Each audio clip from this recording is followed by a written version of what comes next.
गरेर मुख्यमन्त्री आदरणीय बहादुर सिंह राणाज्यू लगायत विशिष्ट अतिथिको हातबाट लोकार्पण भएको छ। धेरै धेरै धन्यवाद छ कीर्ति सफलताको र आगामी कीर्ति निकाल्ने दोषको आकार सधैँभरि रहोस्। हार्दिक शुभकामना व्यक्त गर्दछौँ। धन्यवाद। हामी सबैका अभिभावक आदरणीय डाक्टर सौबन्धु प्रकाश नेपाल सरलाई देखिरहेको छु। उहाँलाई अतिथिको आसन गर्नको निम्ति विशिष्ट अतिथिको आसन गर्नको निम्ति हार्दिक अनुरोध गर्छु। यसै गरी साहित्यकार सानु शर्माजीलाई देखिरहेको छु।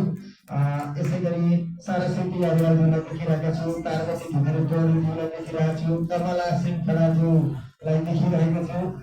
यसै गरी सानु धमलाज्यू, गङ्गा सुनवारज्यू, शिव सर लगायतका आदरणीय व्यक्तित्वहरूलाई देखिरहेको छु। म पुनः अतिथिको आसन ग्रहण गराउने क्रम जारी राख्नेछु। यति बेला एउटा सिटपछि हामी एउटा सानो सम्मानको कार्यक्रममा जानेछौँ।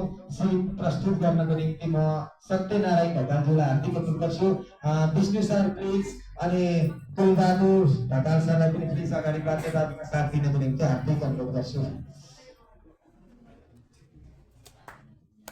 समय 4 मिनट मात्रै हुनेछ। हामी 4वटा मात्रै सिट प्रस्तुत गर्नेछौँ आजको कार्यक्रम भोलि र कार्यक्रम 2 घण्टापछि दिनेछ।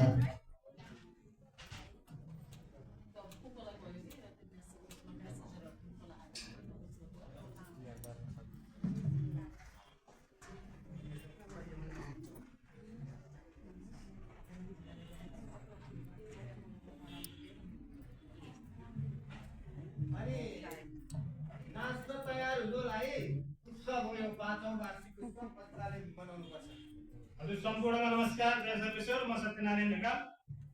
जय सर्वेश्वर। म प्रकृति नामक पुस्तकबाट शीत संस्कार शीर्षकको शीत गाउन गइरहेको छु।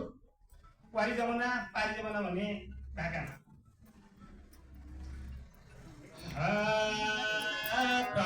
काल चाँडै उठ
के हो